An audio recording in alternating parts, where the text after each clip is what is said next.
नमस्कार, जय हिंद, वंदे मातरम। दोस्तों, आप सभी का स्वागत है Guruji world exam study platform में। This is Dheeraj Dwivedi from Guruji world.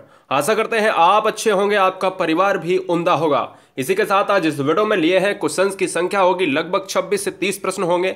और आज इस वीडियो में अच्छी तरीके से हम पेडागोजी भी खत्म करेंगे और लास्ट में हमने यहाँ पर आपके लिए क्वेश्चंस भी रखा है, साथ में कॉन्सेप्ट वाले भी क्वेश्चंस होंगे। मिक्सअप वीडियो रहेगा। भाषा का मुख्य कौशल नहीं है, अच्छी तरीके से देखना है, अपना स्कोर चेक करना है। आपको लगेगा कि हाँ बिल्कुल कुछ नया सीखने को मिला है। लिखना, सुनना सुनना कर लेना, ठीक है ना। पढ़ना और बोलना, लास्ट में है चलना। भाषा का मुख्य कौशल नहीं है। कौशल आपको पूछा है, लैंग्वेज का नहीं है। तो सिंपल सी बात ये सुनो कि बोलना भी होता है, पढ़ना भी होता है, लिखना भी होता है, सुनना भी होता है। इससे लैंग्वेज कहीं ना कहीं जुड़ी होती है। ये कौशल है आपके, ठीक है ना। लेकिन ये चलना क्या ना, ये चलना आपका कौशल नहीं है। किसका? भाषा का कौशल नहीं है। राइट आंसर क्या हो जाएगा? शारीरिक कौशल तो है लेकिन लैंग्वेज का कौशल नहीं है, भाषा का कौशल नहीं है। ऑप्शन नंबर 4 के साथ चला जाएगा। बहुत बढ़िया। तो आगे से याद रखिएगा कौन से हैं और कौन से नहीं। हंसना, चलना, खाना, ये सब का कौशल नहीं होते हैं भाषा के, ठीक है ना। राइट आंसर ऑप्शन नंबर 4 हो जाएगा। क्वेश्चन नंबर 2 की बात करेंगे। बेहतरीन क्वेश्चन है, पेडागोजी का क्वेश्चन है। पहला भी पेडागोजी का था, दूसरा भी पेडागोजी का है। मातृभाषा की प्रमुख शिक्षण विधि है। मातृभाषा की प्रमुख शिक्षण विधि है आगमन विधि, निगमन विधि, अनुकरण विधि या उपयुक्त सभी। मातृभाषा में एक अध्यापक बच्चे को शिक्षा देता है। अगर क्वेश्चन में यह आए कि आजकल के जो विद्यालय हैं उनमें कैसी शिक्षा दी जानी चाहिए, तो याद रखना है मातृभाषा में शिक्षा दी जानी चाहिए, राष्ट्रभाषा में नहीं दी जानी चाहिए। यानी बच्चे की जो लैंग्वेज हो, बच्चे जिस तबके से आया हो, बच्चा जिस समाज से आया हो, वही होनी चाहिए। अब क्वेश्चन ये दूसरा पूछ लिया है, मातृभाषा की प्रमुख शिक्षण विधि क्या है, तो ये होगी अनुकरण विधि। बच्चा नकल करके, बच्चा कुछ देखकर सीखता है। टीचर कैसे करता है, अध्यापक कैसे करता है ना। और घर में अगर बात करें तो माता पिता कैसे करते हैं, वही देखकर चीजें सीखता है और आदर्श सीखता है, साथ का संस्कार भी सीखता है और बाद में शिक्षा भी सीखता है। राइट आंसर ऑप्शन नंबर 3 के साथ चला जाएगा, ठीक है ना। क्वेश्चन नंबर 3 की बात करेंगे। लिया है व्याकरण से क्वेश्चन। काहे को व्याहे परेश सुन बाबुल मोरे, किसकी पंक्तियां हैं। बहुत ही बार क्वेश्चन एग्जाम में जब भी कठिन लेवल का बनता है तो पूछ लिया जाता है आपसे। अब देखिएगा दोस्तों, यहां पर अगर हम बात करें, अब ये क्वेश्चन इंपॉर्टेंट क्यों है, क्योंकि आप अगर नाम देखेंगे तो आप खुद ही कहोगे सर बिल्कुल इंपॉर्टेंट है। काहे को ब्याहे परेश सुन बाबुल मोरे, ये कृतियां ये बयां करती हैं कि जब भी लड़की की विदा होती है तो क्या क्या कंडीशंस हैं उनके बारे में। ये बहुत सारा, मतलब ये तो छोटी पंक्ति है, इसके बारे में बहुत साहब खुसरो साहब ने बहुत कुछ लिखा है। तो राइट आंसर क्या चला जाएगा? चंद्र बरदाई, अमीर खुसरो, हेमचंद्र गोरखनाथ। तो राइट आंसर ऑप्शन नंबर 2 के साथ चला जाएगा। अमीर खुसरो से क्वेश्चन आता है कि अमीर खुसरो जो है ना, ये इनको नाम कौन से नाम से जानते हैं, तो इनको तोते ए हिंद नाम से या तूतिए ए हिंद नाम से जानते हैं, है ना। तो ये भी याद रखिएगा, बहुत बढ़िया क्वेश्चन है। और ये संगीतकार रहे हैं, बहुत इन्होंने करा है, कविताओं कहानियों के बारे में, पद्य के मामले में बहुत कुछ करा है। 7 इनकी पीढ़ियां हमेशा राजदरबार में शामिल रही हैं। Right answer option number 2 is right answer हो जाएगा। बहुत अच्छे। क्वेश्चन नंबर व्याकरण का नेक्स्ट लेते हैं, चलेंगे हम। सारे क्वेश्चंस लिए हैं पेडागोजी व्याकरण के। अल्पज्ञ का विलोम शब्द क्या है? लघु है, साधारण है, बहुज्ञ है, पतन है। तो दोस्तों, अगर हम अल्पज्ञ मतलब कम, तो हम कहेंगे सिंपल सी बात है कि कम के लिए हमें ज्यादा लगाना होगा। लघु कम होता है, नहीं होगा। साधारण नहीं होगा। हाँ, अल्पज्ञ का बहुज्ञ हो जाएगा। इस वीडियो का सबसे simple question option number 3 is right answer, यानी क्वेश्चन नंबर 4 था, ठीक है ना। बहुत अच्छे। क्वेश्चन नंबर नेक्स्ट की बात करेंगे। क्वेश्चन नंबर 5 जो पेडागोजी का क्वेश्चन है, हिंदी पेडागोजी का मोस्ट क्वेश्चन जाना जाता है। व्याकरण शिक्षण का उद्देश्य नहीं है वस्तुपरक, ज्ञानार्जन, कौशल, ज्ञानोपयोग। हम व्याकरण शिक्षण में रटने की प्रणाली, रूल्स की प्रणाली, ये सभी हम कहीं ना कहीं जानते हैं। लेकिन क्या है व्याकरण में? व्याकरण एक्चुअल आपको कौशल सिखाती है। व्याकरण जरूर सूत्र पर आधारित होता है, व्याकरण जरूर आपको थोड़ा सा पढ़ना पड़ेगा, लेकिन यह आपको ज्ञान का उपयोग करना सिखाती है, ज्ञानार्जन करना सिखाती है। लेकिन वस्तुपरक यहां पर नहीं हो जाएगा, ऑप्शन नंबर फर्स्ट हो जाएगा, ठीक है ना। एक और क्वेश्चन पूछा जाता है कौन सा उद्देश्य नहीं है, तो उसमें मनोरंजन भी होता है। व्याकरण कभी भी मनोरंजन नहीं करवाता है, याद रखना, वस्तुपरक नहीं करवाता है। Option number first is right answer हो जाएगा। बहुत अच्छे। क्वेश्चन नंबर 6 की बात करें, व्याकरण से लेते हैं एक और क्वेश्चन। पेडागोजी था स्टार्टिंग का क्वेश्चन, क्वेश्चन नंबर 5 पेडागोजी था। क्वेश्चन नंबर 6 देखिएगा, उड़ाइए क्वेश्चन को, बहुत सिंपल क्वेश्चन है और उड़ा दोगे, मुझे पता है। संकर शब्द किसे कहते हैं? संकर शब्द किसे कहते हैं? आप इस वीडियो पर अगर कोई भी स्टेट की हमारी बहन है, कोई भी स्टेट का हमारा भाई है, सुबह 11 से लेकर रात के 11 बजे तक आपको क्लासेस का सिलसिला थमता नहीं है। यहाँ पर हमारा एक मोटिव है, बिना आपसे एक पैसा लिए हुए आपका सिलेक्शन इंपॉर्टेंट है मेरे लिए मेरे भाई, क्योंकि आपके परिवार की खुशी देखना चाहता हूं। क्वेश्चन नंबर 6 बात करते हैं राइट आंसर की। तो दो भाषाओं का शब्द है और वो अगर मिलकर एक शब्द बन जाता है, ठीक है ना, वो मिलकर एक शब्द बन जाता है, दो भाषाओं का शब्द मिलकर एक शब्द बन जाता है, उसको हम संकर शब्द कहते हैं। जैसे हमने कहा कि रेलगाड़ी, रेल आपका क्या है, कहते हैं सर इंग्लिश वर्ड है, और गाड़ी की बात करते हो तो सर कहते हैं हिंदी वर्ड है। तो एक नाम दे दिया, दो भाषाओं का, इंग्लिश और हिंदी की बात करी है ना, तो याद रखिएगा। तो right answer option number first हो जाएगा। क्वेश्चन नंबर नेक्स्ट की बात करेंगे। क्वेश्चन नंबर नेक्स्ट है 7, व्याकरण शिक्षण की प्रवृत्ति है। व्याकरण शिक्षण की प्रवृत्ति कैसी है? हमने आपसे कहा व्याकरण आपको बोध कराता है, व्याकरण आपको ज्ञानार्जन कराता है, व्याकरण आपको कौशल सिखाता है, व्याकरण मनोरंजन नहीं कराता है। व्याकरण शिक्षण की प्रवृत्ति व्यावसायिक होगी, व्यवहारिक होगी, सैद्धांतिक होगी या फिर मनोवैज्ञानिक होगी। तो गाइस अगर हम बात करेंगे इस क्वेश्चन का, सिंपल सा क्वेश्चन है हमारे स्क्रीन पर, तो राइट आंसर चला जाएगा ऑप्शन नंबर 2 चला जाएगा। व्याकरण शिक्षण की प्रवृत्ति कैसी है, ये चली जाएगी ऑप्शन नंबर 2 व्यवहारिक।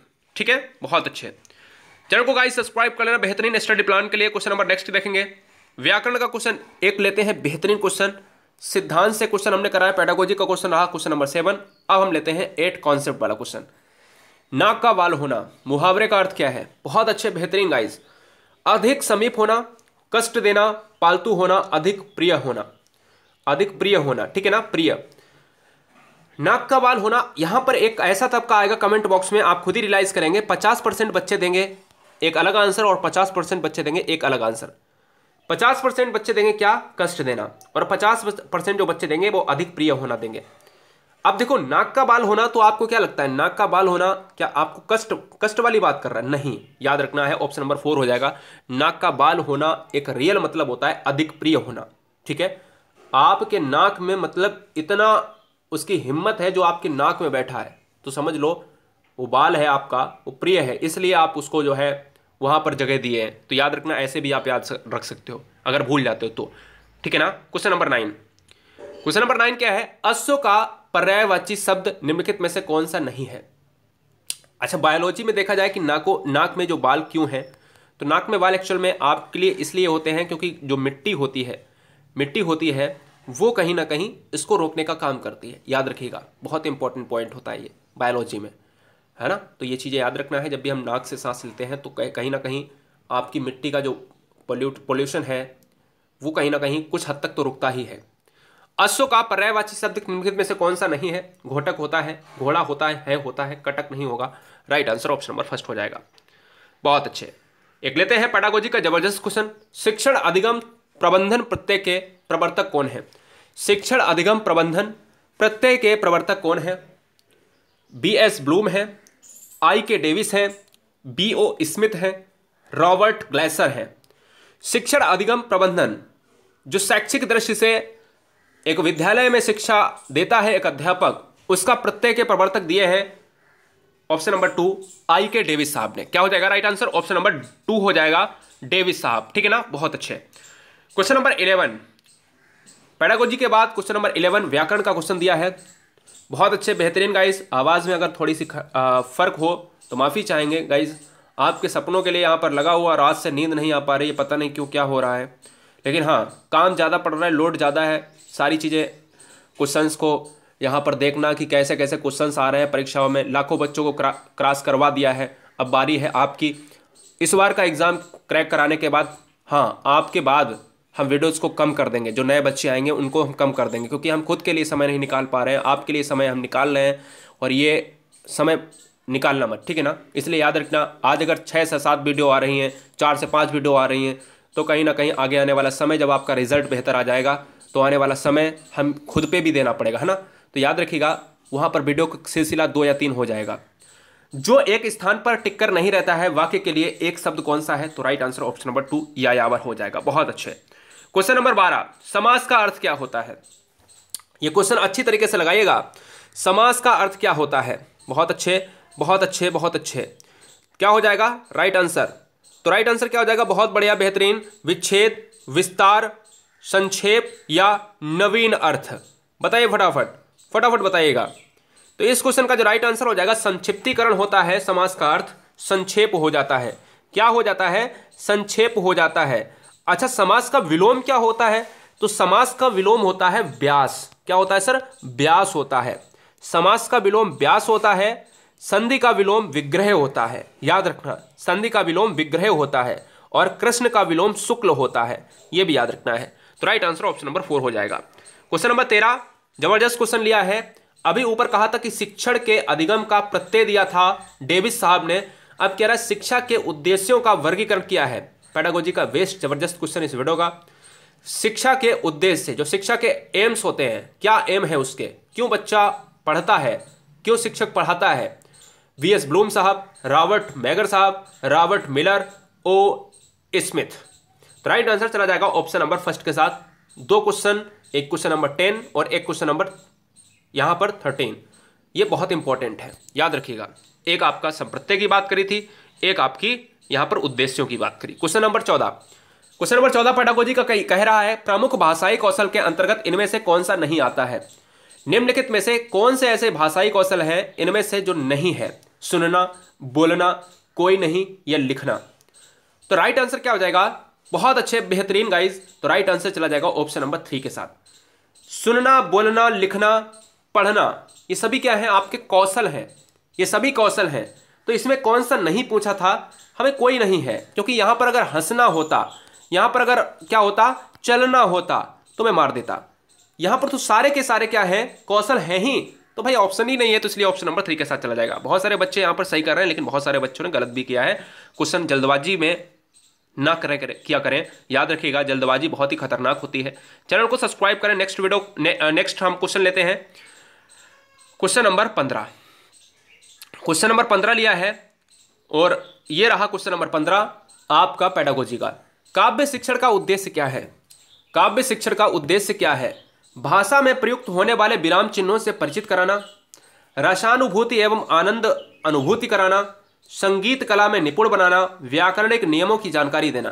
काव्य शिक्षण का उद्देश्य कभी व्याकरण की बात नहीं कर रहा है, निपुण करने की बात नहीं कर रहा है, विराम चिन्ह की बात नहीं कर रहा है। काव्य में क्या होता है? रस की अनुभूति होती है, जिनको पढ़ते समय हमें आनंद की अनुभूति होती है। रसानुभूति एवं आनंद अनुभूति करना ही इंपॉर्टेंट है काव्य के लिए। राइट आंसर ऑप्शन नंबर 2 के साथ चला जाएगा। बहुत बेहतरीन गाइस, बेहतरीन।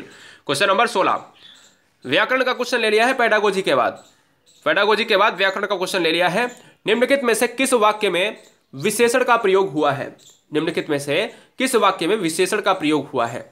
संज्ञा की बात करें तो हम ये कहते हैं, संज्ञा किसे कहते हैं? नाम और प्लेस, यानी व्यक्ति के स्थान की बात करते हैं, है ना। तो यार स्थान की बात करें, नाम की बात करें, वस्तु की बात करें, उसका कोई पर्टिकुलर नेम हो, कानपुर की बात हो, राम की बात हो, रोहन की बात हो, गंगा की बात हो। विशेषण क्या होता है? संज्ञा या सर्वनाम का जो विशेषता बताए उस विशेषण होता है। जल्दी उठना स्वास्थ्य वर्धक होता है, विशेषण का प्रयोग हुआ है नहीं। सीता फल खाती है, बोले सीता क्या खाती है? सीता फल खाती है। यहाँ पर क्रिया अगर देखें तो सकर्मक चली जाएगी। राम जाता है तो राम जाता है, यहाँ पर क्रिया देखें तो अकर्मक हो जाएगी। मेरी गाय काली है, मेरी गाय कैसी है? तो आप कहोगे मेरी गाय कैसी है? काली है। तो मेरी गाय की विशेषता क्या है? काली है। यानी यही राइट आंसर हो जाएगा, option number first is right answer हो जाएगा। बहुत अच्छे। क्वेश्चन नंबर 17 देखेंगे। निम्नलिखित में से अधिकरण कारक का प्रयोग हुआ है। अधिकरण कारक का प्रयोग हुआ है, यहां से बनेंगे केवल 2 क्वेश्चन। निम्नलिखित में से अधिकरण कारक का प्रयोग हुआ है गंगाजल, सत्ताधीश, वाहनारूढ़, रेखा चित्र।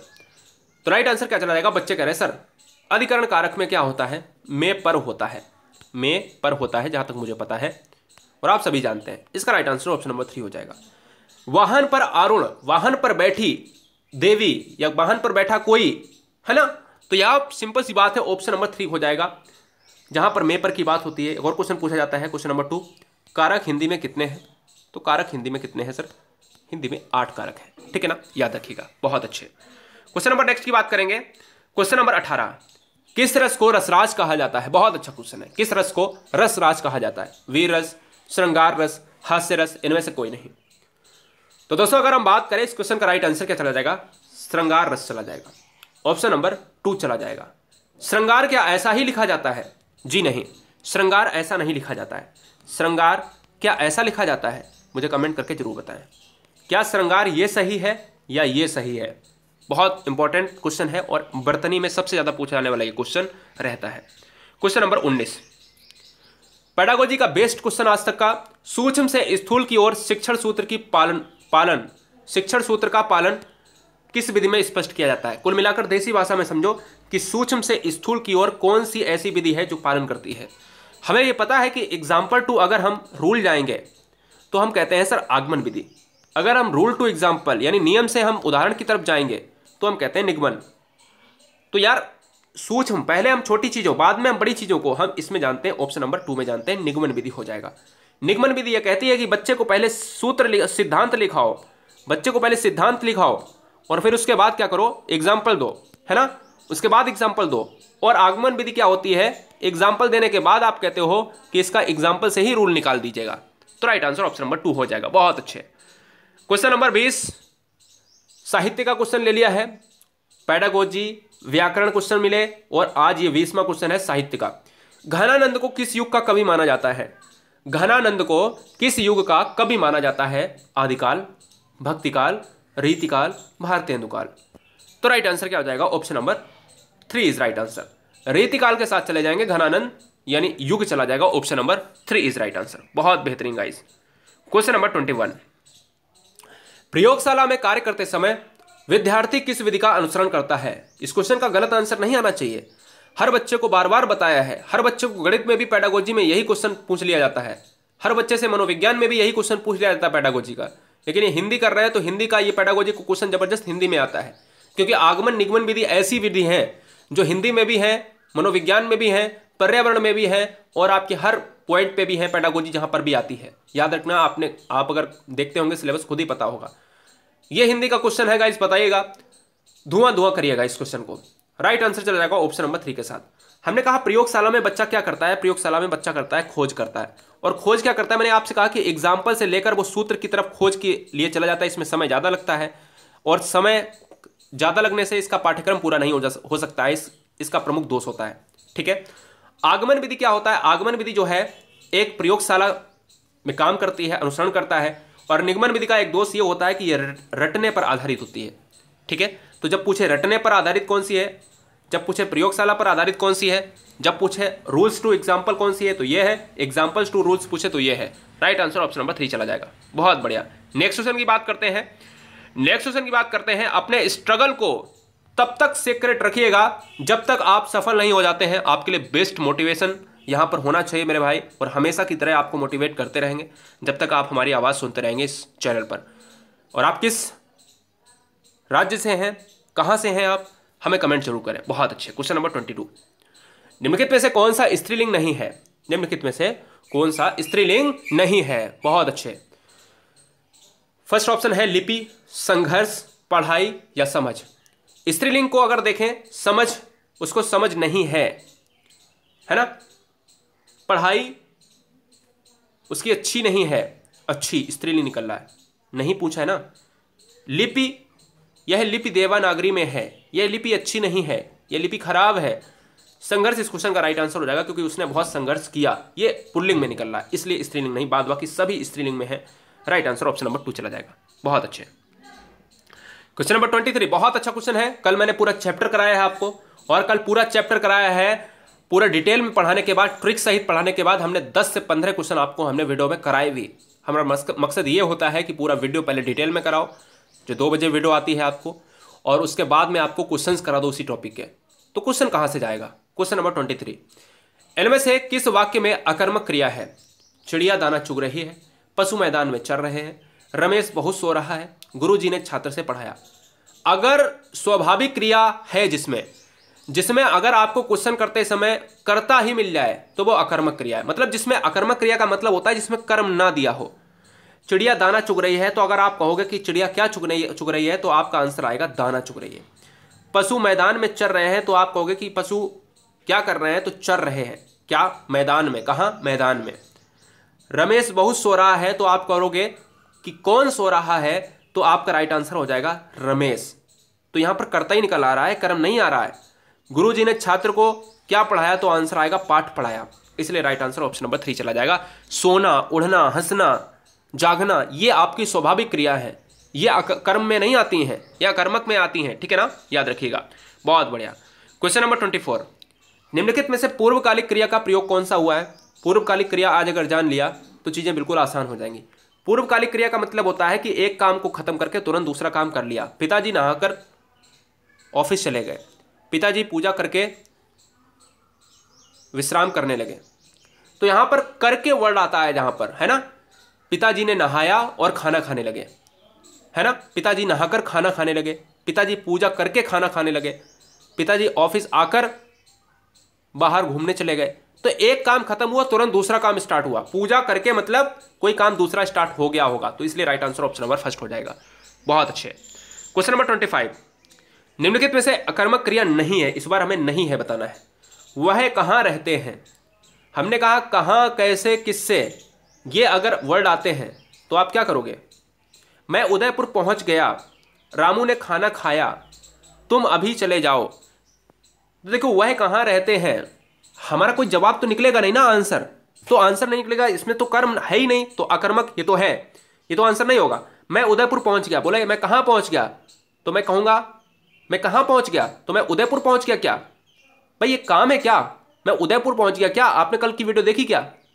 मैं कहां पहुंच गया, मैंने कहा क्या, किससे, क्यों, है ना। तो याद रखिएगा, हम जब जवाब मिलता है, क्रिया नहीं है, हमें यह देखना चाहिए कि वो क्या काम कर रहा है, कुछ कम हो रहा है या नहीं हो रहा है। रामू ने खाना खाया, अब मैं आपसे अगर पूछूंगा कि रामू ने क्या खाया, तो आप कहोगे कि रामू ने सेब खाया, खाना खाया। अगर हम कहते हैं कि रामू सोया, तो मैं कहूंगा रामू क्या किया, तो आप कहोगे सोया, तो भी आप कहोगे कि ये आंसर मिल रहा है सर। नहीं, ये स्वाभाविक क्रियाएं हैं। चलना फिरना, जाना कहीं, पहुंचना, ये सभी स्वाभाविक क्रियाएं हैं। तुम अभी चले जाओ, तुम कहां रहते हो, ये सभी स्वाभाविक क्रियाएं हैं। लेकिन क्या है ना, रामू ने खाना खाया तो आंसर आएगा खाना खाया, तो मतलब सकर्मक कर्म किया है, तो यही राइट आंसर हो जाएगा। बहुत अच्छे। नहीं वीडियो देखा है तो वीडियो जरूर देखिएगा, इसी स्क्रीन पर मिल जाएगा। थोड़ी ही देर में आप जब वीडियो लास्ट इंड पर पॉइंट करेंगे तो इसी स्क्रीन पर आपको एक बॉक्स बना मिल जाएगा, उसी को क्लिक कर लेना। भाषा की प्रथम सार्थक इकाई कौन सी होती है? भाषा की प्रथम सार्थक इकाई होती है शब्द। अब आप कहोगे वर्ण होती है, नहीं, क्वेश्चन पूछ रहा है सार्थक इकाई, ठीक है ना। तो राइट आंसर ऑप्शन नंबर 3 हो जाएगा।